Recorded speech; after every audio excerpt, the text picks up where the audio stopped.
men tövəndə sizlərə ballarda ko'riladigan 3 xil psixik mexanizm tushuntirib qo'yma.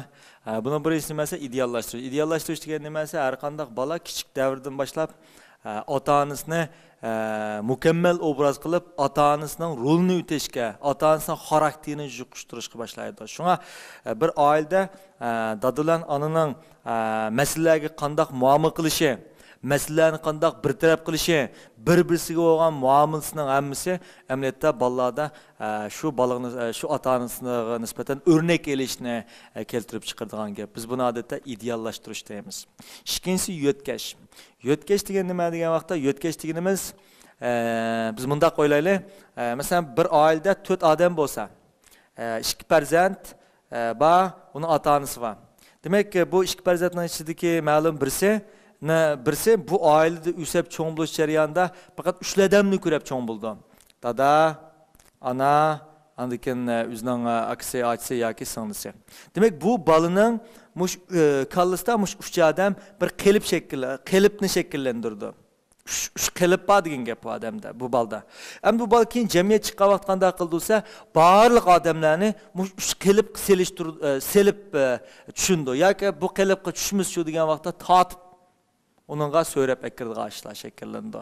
Şuna yo'tkashning asosliqqa ko'rayotgan ko'pincha ta'siri nada bo'layotsa shaharda. Chunki shaharda odatda yadroliq oilalarni maqsad qildi. Yadroliq oilaligimiz masalan bola hargizmi cho'ng dadasi, cho'ng opasidan birga yashamaydi. U faqat dadasi, opasi anakin ma'lum bir aksi yoki achisi yoki singlislar yashaydi. Bundaqqa bolalarda nim shakllanadi desa, uni jamiyat chiqqan vaqtda saladigan qilipi ozayib ketadigan gap. Shunga bolalarni amalba o'zining tuqqanlari bilan ko'proq kurashtirib berish, qo'shnilar bilan kurashtirib berish, yoki qo'shnilarning bolalari bilan kurashtirib berish, ish qilib bola kichik vaqtdan boshlab ko'p odamlarni ko'rib cho'ng bo'lsa, u keyin jamiyat chiqqan vaqtda uning odamlarni saladigan qilipi bir qadar ko'p bo'ldi degan gap.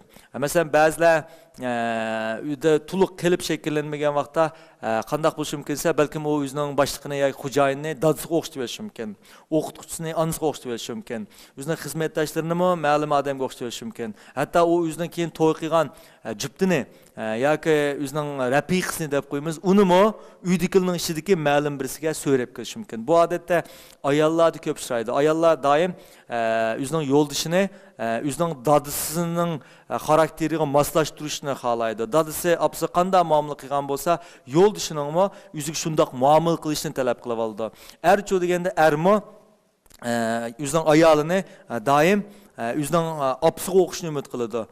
Meyl tamoq ichish uslubi bo'lsin, meyl balla qarash uslubi bo'lsin, yoki uy ishlarini qilish jihatini hammasida opasini o'ylab, opasining qilipiga selish qitirishadi. Agar bu qilib tushmaganda bo'lsa, og'rinish paydo bo'ladigan gap. Shunga ayollar o'zining qarshi tarafdan ayoldan yoki yo'ldishdan ma'lum narsani talab qilgan vaqtda mushu mexanizmga sal diqqat qilish kerak. Zodi bu mukammallik yoki bu xil talab qilish zodi nadin kelganlikka yaxshiroq diqqat qilsa, buni yaxshiroq bilalaydi. Bundan biz nimani tushunyapmiz esa, bolalarning amalba kichik vaqtida ko'p odamlar bilan ko'rishib turishi, bu albatta keyingi ularning qilibini jiqaytishni, qilibini ko'paytib beralaydi. Uchinchisi qayta yaratish. Endi qayta yaratishga bek diqqat qilish kerak. Qayta yaratishni biz odatda bevosita tarjimasida mutaxassislashtirish deb ataymiz. Mutaxassislashtirish degan nima desa, masalan, ma'lum odam kichik vaqtida ma'lum bir narsa usti bo'lsa, masalan, u bolalarga o'zining kichik vaqtida do'stlarga she'r aytish usti bo'lgan bo'lsa, u cho'ng bo'lgan vaqtimi she'r aytishni yaxshi ko'radigan, amalba she'r to'g'riliq gaplar chiqib qolsa, bundaq gaplarni anglashga yaxshi ko'radigan. Agar hech qanday bundaq gaplar bo'lmay qolsa, u maxsus she'r aytish so'rini hazırlaydigan yoki shundoq vaziyatni amalba yaratib oladigan bo'ldi. O'xshash prinsip bo'yicha bir bola o'zining kechirmishini, ya'ni kichik vaqtida mayli ota-onasi tarafidan azoblangan bo'lsin yoki xo'rlangan bo'lsin, bu jarayonda xuddi she'rga usti bo'lgandek, mush xo'rlanishqimi uni taqobil turishda bir xil mingida, masalan, ma'lum bir siziq ashnaga nisbatan bir qobiliyat paydo bo'ladi.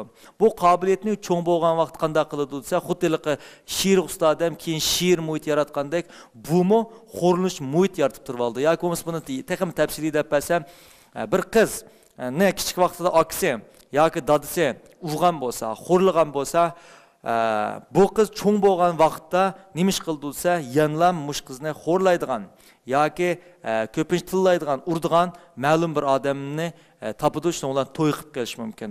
Biz buni odatda sadizmmi deb qo'yamiz. Bu qandaqdir maskep qilish emas. Bu nima desa, bu ashning qayta yaratish mexanizmi deymiz. Ash holatini qayta yaratib chiqadigan gap. Agar buning yo'ldoshi uni umizchon, tillimizchon, u qanday qilish mumkin desa, balkim u balısını o'zining o'rniga ko'chirish orqali balisiga buni yo'tkib yetishi mumkin. Shunga Uyg'ur maqol tamsillaridan masalan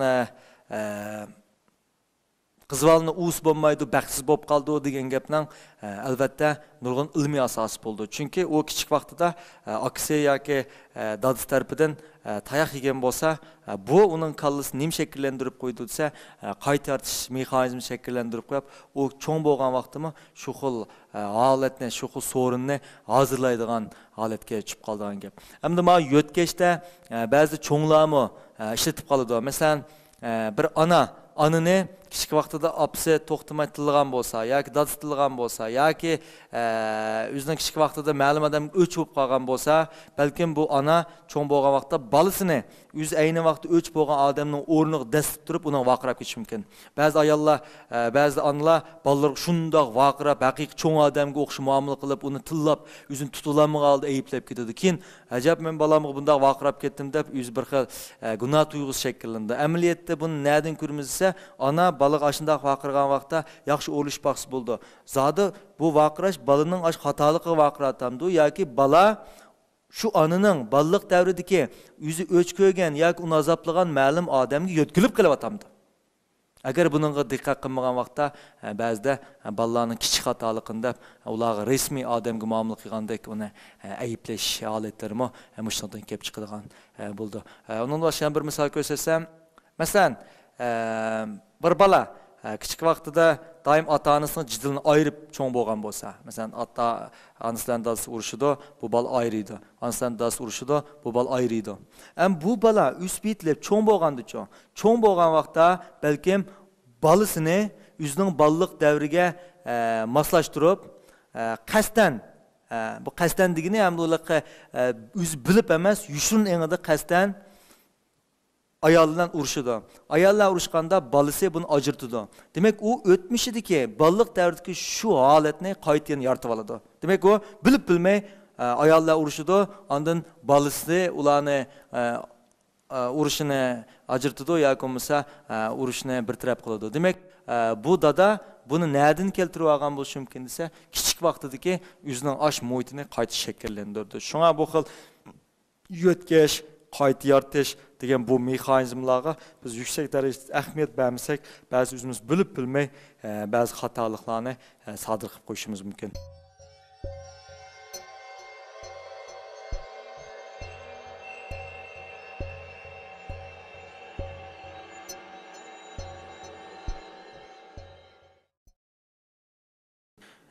Unda olsa men tuvanda balalarni qanday qilgan vaqtda umid var qilib cho'ng qilib bo'ldi, psixikasini saqlab qilib cho'ng bo'ldi. Bu to'g'rida men yana asal bir nechta nuqtani tilga olishim kerak. Birisi, balalarda qaror chiqarish iqtidorini yetildirish. Balalarning qaror chiqarish iqtidorini yetildirish bek muhim. Chunki bir balada kichik vaqtida qaror chiqarish iqtidori yetilmagan vaqtda u cho'ng bo'lganda qanday qildisa, doim uning uchun qaror chiqarib turadigan bir odam izlaydi. Mesela ballık vaxtida hemmişin ata-onasi urlaştırıp berse, bu bala çoğun bo'lganda olsa, yana onun işlerini, kararlarını urlaştırıp turgan odam izlep turib oldi. Onun özlük, ma'lum narsani mustaqil holda bir taraf qilgan iqtidor kamlaydi. Unda bu xil qaror chiqish iqtidorini qanday shakllantirmasa, men oldin bir deb o'tib ketdim. Oilada nurg'un ishlar bo'ladi. Ba'zilarni qarorlarini balalarga tashlab bersa bo'ldi. Albatta bu qarorlar qismi cho'ng öy setilish qarori, ya qandaq mashin setilish qarori, yoki naga berib sayohat qilish qarorlari bo'lmasi mumkin. Ammo kichik qarorlar bo'ldi. Masalan, bugun qaysi tamoqni yeyishni balalarga tashlab bersa bo'ldi. Qaysi tamoqni asli bo'ladi. Yoki bo'lmasa tamoqqa masayni jiqroq ishlatamiz yoki masaynimi? Yoki bo'lmasa biz bayatdan dedik, o'zining kiyimlarini qo'yib berish orqali qaysi kiyimni kiysa shuni tanlatqizish. Yoki bo'lmasa hatto ba'zida bundaq ijobiy usullarni qo'llansa bo'ldi. Masalan, ana ko'ynakini ilib balasiga men qaysi ko'ynakni kiysam bo'ladi sen men uchun qaror chiqarib bersa buningmi ijobiy roli intayin kuchli bo'ladi. Demak, bal tarbiyalash jarayonida balning ota-ona uchun, uy uchun ba'zi ishlarni qaror chiqarishni balaga tashlab bersa, balada birisi o'ziga ishonch tuyg'usi kuchli bo'ldi, yana birisi qaror chiqarish iqtidorimi kuchli bo'ldi. Ikkinchisi oila qimmat ko'z qarashi. Oila qimmat ko'z qarash degan nima esa, men mush ba'zi yoshlarning ba'zida uydagilar doim mandaq deydi, dadam mandaq deydi, dadam herkes yığılma deydi, dadam yıkılğa yerinin ornundan turbalam deydi, dadam mandaqıl deydi degan ba'zi gaplarni anglaymiz. Oila qimmat ko'z qarash degan nima esa dal balliq davrida ota-ona to'xtamay qitim sonini oshirish orqali ma'lum bir jumla gap, bekjiq emas, ma'lum bir jumla gapni, muhim bo'lgan jumla gapni baliq singdirib mangsa, bala nurg'un tarbiyani unutib qolgan bilan ashundaq ko'p qitim takrorlangan bundaq qimmat ko'z qarashlarni esi tutib oladi. Mening oilamga nisbatan alohida ta'kidlangan qimmat ko'z qarashi bo'lmagan, ammo esimda qilishicha bir qatim dadam do'stlar bilan qart o'ynadi. Qart o'ynab bo'lib, o'zining vaqtini isrof bo'lib ketib qolganini ko'rib, qart o'ynagandan ma Mehmet Avaq degan bir kitob bordi. Mehmet Avaqni o'qisam-chu degan bir gapi yodimda qolgan. Mehmet Avaq degan shu vaqtdagi bir roman kitob hamda. Men shu davrimda qart o'ynagandan kitob o'qigan yaxshi ekan degan mushu jumla gapni o'zimning qimmat ko'z qarash qilib oldim. Men ta bugun kun kelganda men mush bir jumla gap uchun, mush bir jumla mening esimda intan qolganlik uchun nurg'un ishlarni qilganda kitob ko'rgan yaxshi degan singib ketgan bo'ldi. Bu bolalarga cho'ng bo'lgan vaqtda bundaq gaplarni qilsa asosiyatdan bu singmaydi. Shunga bolalik davridan tortib ota-ona o'zining sharoiti, vaziyatiga asosan ma'lum bir jumla gapni yaxshi ash baliq foyda qiladigan jumla gapni tepib buni oila qimmat ko'z qarash qilib olsa, bola cho'ng bo'lgan vaqtimi dal uning mingisida mushning nisbatan to'liq kuchli inkas shakllandi.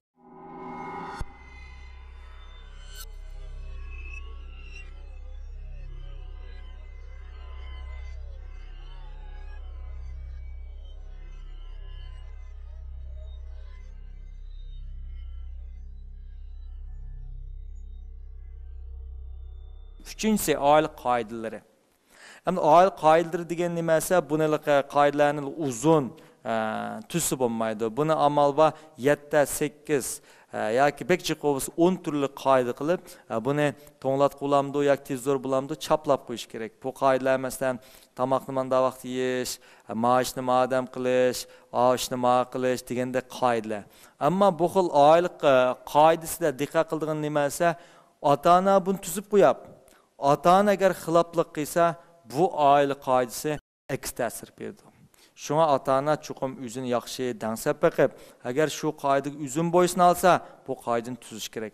Agar uning o'zi bo'ysunmasa, eng yaxshisi bu qoidani tuzgandan tuzmagan yaxshi. Chunki u o'zi bo'ysunmay turib bu qoidani tuzib qo'ysa, bolalarning psixikasiga og'ir darajada ta'sir qildi. Shunga mushu 3-qoidaga, 3-nuqtaga kelganda ota-onalar chuqum o'zining amaliy ahvolini dangsab baqmasa bo'lmaydi. Tuzganken bo'ysunish kerak. Agar bo'ysunmasa, tuzmasimi, tuzmagan yaxshi. To'rtinchisi esa maqtash. Ammo shu maqtash masalasiga kelgan vaqtda ba'zi ota-onalar xato holda maqtab qo'ydigan ahvollar shakllanadi. Shunga men maqtashni bundaq 3 turga bo'lib qo'yaman. Birisi uftiqini maqtash, ya'ni qilgan ishini maqtash.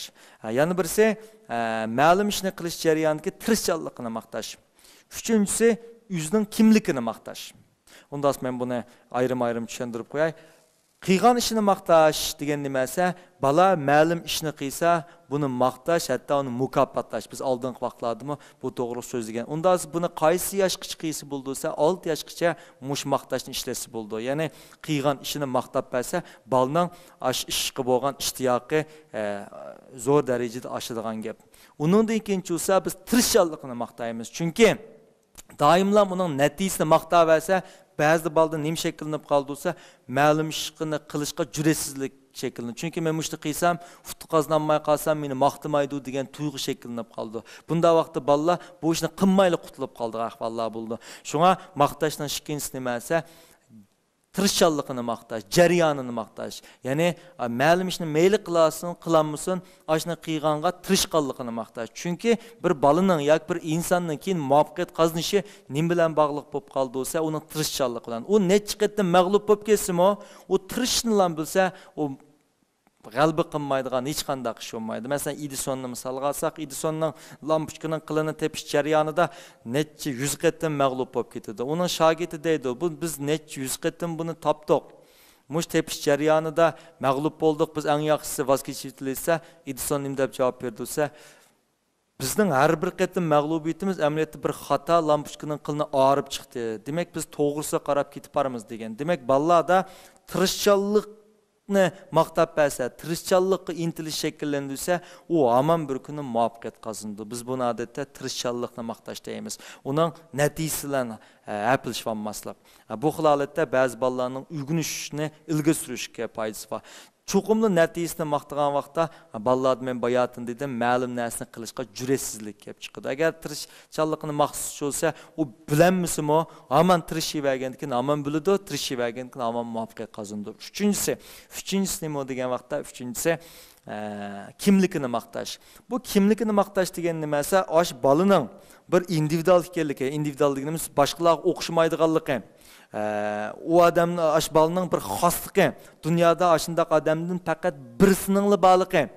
Ne düşündürüp esa bu balada keyinçe üzüne başqa narsaga silishtirish orqali üzüne tuven kurish psixikasi azishga boshlaydi. Chunki balalarda üzüne tuven kurish psixikasi nereden shakllansa, o televizorda ko'rgan yoki rasmda ko'rgan kelishgan obraz chiroyli odamlarga üzüne silishtirish orqali uningdan tuvandek his qildi. Yoqimiz tangtushlarning ichida bir qadar chiroyi qamlashqa odamlarga silishtirish orqali o'zining badanidan bezor bo'lishga, o'zining badanidan tuven kurashga, o'zining badanini yoqtirmas qarab taraq qildi. Bu xil xarakter nima shakllandirsa, balada og'ir darajada burumtuqlikni shakllantirib qo'ydi. Shunga balalarning bir xil xosligini maqtash, ya'ni balaning hech kim o'xshamaydiganligini maqtab bersa, bala u chaqda o'zini boshqalarga selishtirish emas, o'zining xosligidan faxrlanadigan tuyg'u shakllanadi. Bu xil shaklni, bu xil maqtashning bir misolini deb beray. Masalan, lopaynak orqali balaning barmog'iga tutib baqsa, barmoq izi ko'rindi.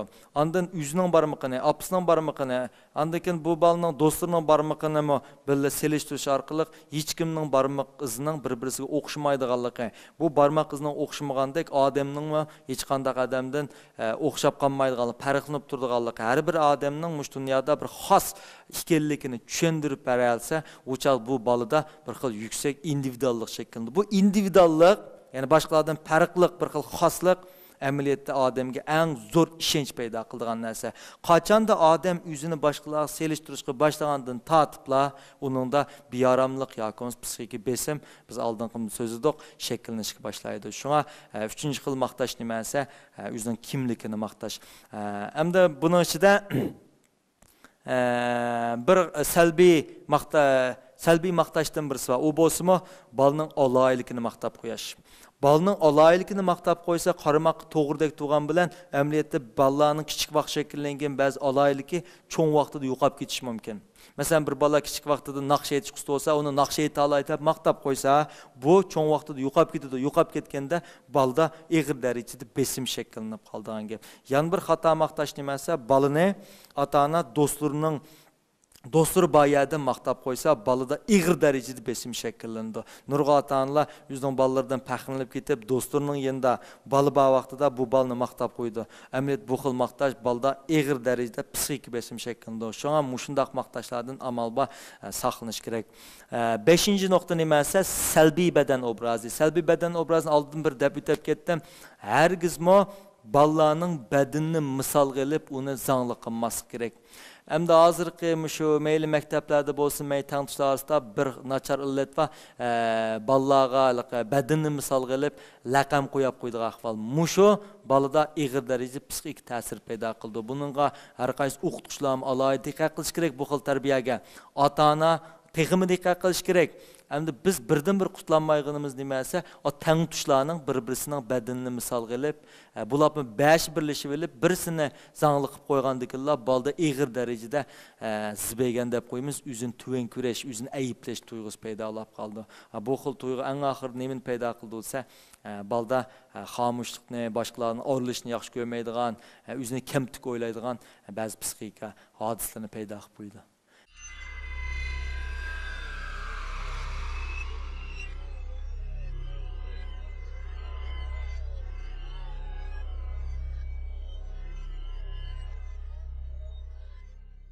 Unda olsa, mening so'zlaydigan darsim tugab qoldi.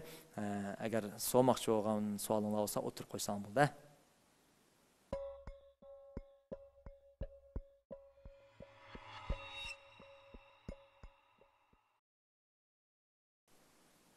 Siz yaxshimisiz? Men bir savol so'rsam, mushu bizning ota-onalarimiz ham bizning ishimizdagi bolalar asosan kichik vaqtlarimizda o'yinni o'zimiz barpo qilish orqali o'pcha kollektiv holatda o'yin o'ynash shaklini asos qilgan. Lekin hozirgi kichik bolalarda asosan mushu cho'nglar lozimli kerakli bo'lgan elektr mesela oyunçuk degende elektronik oyun degende mesela kompüterda yoki kichik shakldagi har xil elektron o'yinlar tayinish orqali o'zini bir xil xushallik izlaydigan bir xil shakl chiqdi. Bu bolalarning psixikasiga nisbatan normal emas deb qarayman. Mushni ota-onalar mush bolalarni mush psixikadan qanday qutqizib chiqish kerak? Abni burunqi bolalarda odatda sirtqi muhitda o'ynashni, ya'ni tabiat bilan jiqroq shug'ullanib turishni asos qildi. Albatta yeşillikni, hayvanlarni ko'p ko'rib birish bolalardagi otizmlik, ya'ni otizm deganimiz bikini velish psixikasini bikini velish psixik kasallikning 12% deymiz. Ammo bu xil kasallik payız bo'lishdan sir bolalarning aqli ideyasining echilishiga bek payız var. Mesela yeşilliklarni, tabiat narsalarini ko'rish. Yani halbuki bugungi kun kelgan vaqtda nurg'un bolalarning haqiqatan da telefon, televizor ya kompüter qatorliq narsalarga haddan ziyod e'tibor berish hodisi var. Albatta buning mingisiga bo'lgan ta'siri haqiqatan da ig'ir darajada zinava hisoblanadi. Unda bundaq harakatlarni qanday qilish kerak, qancha vaqtda bundaq narsalardan shug'ullansa foiz va deganda psixologlarning hozirgacha bu narsaga nisbatan aniq avval bu xil narsa kirib qolgan odamni qanday to'sash to'g'risida aniq psixikalik usuli yo'q. Ammo kichik vaqtdan boshlab tarbiyalasi bo'ldi. Ya'ni oila qoidasi deganga selibesi bo'ladi. Mush oila qoidasidan boshlab buni tarbiyalab chiqsa, ya'ni televizor, kompyuter qatorliq narsalardan eng ko'p bo'lib ketsa 2 soat, bo'lmasa amal bor 1 soat. Uningdan boshqa bolalar televizor ko'rganda chuqum ota-ona ular bilan birga kurash kerak. Chunki televizorning bolalarga bo'lgan ta'siri intan kuchli bo'ldi. Ular televizordagi barliq narsani rost deb o'ylaydi. Herkes uni mavhum ya mesela bir ilan chiqqan bo'lsa, ilan nim degan bo'lsa, buni rost deb o'ylaydi. Men bayatında bitib ketdim. Ularda bir fantaziya dünya bağı hisoblandi. Shunga bunda vaqtda ota-onalar cho'qim televizordagi ba'zi narsalarning yolg'on fantaziya ekanligini tushuntirib o'ttamasa, bolalarni yolg'iz televizorning oldiga qo'yib berganda televizorning mazmunlari bolalarda ig'ir darajada psixik dunyosini, mavhum dunyoni shakllantirib qo'ydi. Kompyuter dunyosi cho'sa, kompyuter dunyosida ba'zi bolalar qiziqib kirib qoldi. Nimish qolsa, chunki uning o'zi mashg'ulot qilganlik uchun biz buni aktiv uyan deb qaraymiz. Shunga bolalarni bu xil uyanlardan, bu xil televizorlardan chetlash uchun mush oila qoidasi orqali kichik vaqtdan boshlab tuzbirish orqali tarbiyalab chiqish kerak. Alliburun buningga kirib qolgan bolalarni shu degan vaqtda asta-asta vaqtni azaytish orqali anandayken buningdan o'zini chetlash kerak. Ammo bir narsa aniqki, bu xil elektronlik narsalarning, ya'ni elektron o'yin bo'lsin, televizor programmalarining bolalarning taraqqiyotiga qilch pay solmaydi.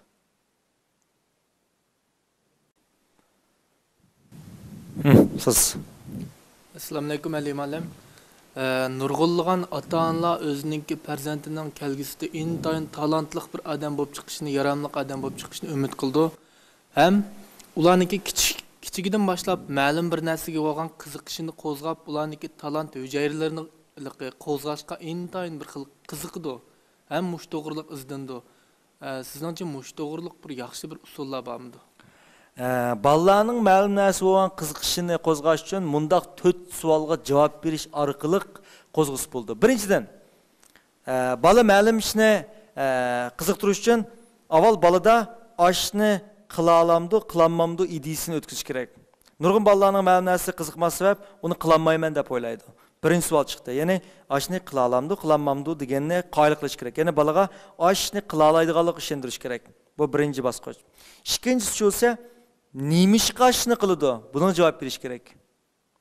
Uchinchisi esa ashni qilishga, ya'ni ash muvaffaqiyatni qozonishga ashu zurmi zur emasmi? Buna javob berish kerak. To'rtinchisi nima bo'lsa, to'rtinchisi ashni muvaffaq vujud chiqarish uchun ondan qaysi bosqichni olib berish kerak. Mush 4 bosqich, 4 savol javob berish kerak. Buni misol bilan tushuntirib bersam, masalan siz bolangizni matematika qiziqtirmoqchi bo'lsangiz, avval bolaning kallasidan shuni o'rganalishi qoyil qilish kerak birinchisi. Ikkinchidan, bolaning kallasida nemish matematik o'rganaman degan bir savol paydo bo'ldi. Siz buna javob bera olishingiz kerak. Balkim siz buni o'rgansang, sen kelgusi yaramli odam bo'lsan degan bir deyalishingiz mumkin. Ana uchinchi savol chiqadi. Bola yaramli odam bo'lishni xohlamamdi. Bunda bir savol bor bu yerda. Anda bununla yaramli odam bo'lishning yaxshiligini tushuntirish kerak. Eng oxirida shu yaramli odam bo'lish uchun qanday qilish kerak? Ondan bu matematika yoki bo'lmasa o'zining nimasiga ergishishga boshlaydi. Demak, bolalarning qiziqishini qo'zg'ash bu mandachil deydigan narsa emas.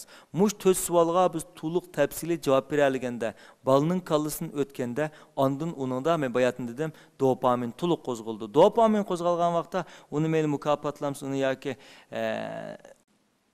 mukofotlamamsiz, bu bolda tabiiy taraqqiyot bo'ldi. Bu masala kelgan vaqtda bugun bizning so'zlayotganimiz taraqqiyot psixikasi. Bu masalani hemen ayrim, ya'ni bolalarning o'rganish qiziqmaydigan bolalarni qanday qo'zg'ash, yoki bo'lmasa dastlab bilan bolalarni ma'lum narsaga qanday qiziqtirish to'g'risida keyingi qismlarda men tafsiliy to'xtalib o'taman.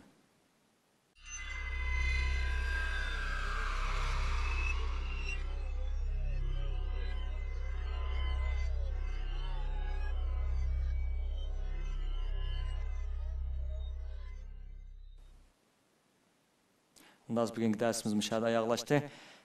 Məqalanı anlap bəqinizə rəhmət. Xoş.